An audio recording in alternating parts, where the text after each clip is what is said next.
కన్యా రాశి టేటో పాపి ఉత్తర పూషణాట హస్త పేపోర్ చిత్త ఈ కన్యా రాశి వారి నక్షత్రాలు.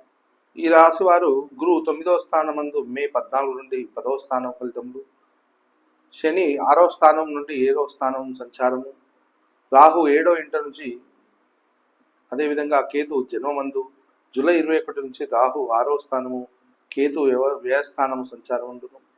గురు ఫలితాలు ఆచారములందు శ్రద్ధ, గృహలాభము, భోజన సుఖము, స్త్రీ సుఖముండును. 2వ అర్ధ స్థానము అర్ధభాగము, భయము, ధన నష్టము, వృధాగా తిరుగుట జరిగే అవకాశాలు ఉన్నాయి. శని ఫలితాలు నూతన గృహ నిర్మాణము, బంధుమిత్రుల రాక, స్త్రీ మూలకంగా సంతోషము, దూరదేశంలో ప్రయాణంలో కుటుంబ చిక్కులను కూడా ఏర్పడే అవకాశాలు కనిపిస్తున్నాయి. రాహు ఫలితములు ఏ విధంగా ఉన్నాయంటే చేయి వృత్తిలో కృషి, స్వల్ప లాభములు, చేతులకు కాళ్లకు వ్యాధులు, శత్రువుల వల్ల విజయము, భూలాభం కలుగును.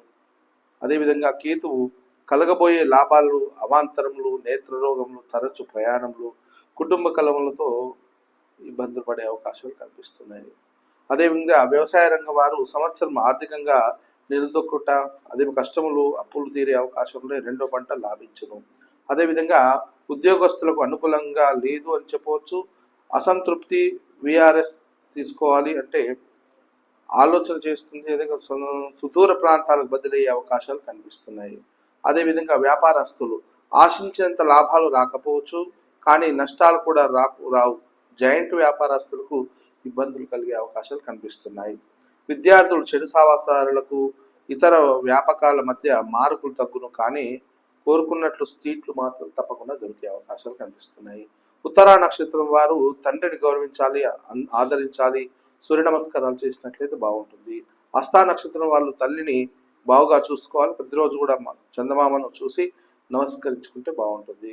అదేవిధంగా చిత్తా నక్షత్రం సహోదరులతో కలిసి మెలిసి ఉన్నట్లయితే, మంగళవారం సుబ్రహ్మణ్య స్వామి పూజించినట్లయితే కన్యా రాశి వారికి కూడా అన్ని శుభ ఫలితాలు కూడా పొందే అవకాశాలు కనిపిస్తున్నాయి. తదుపరి తులారాశి.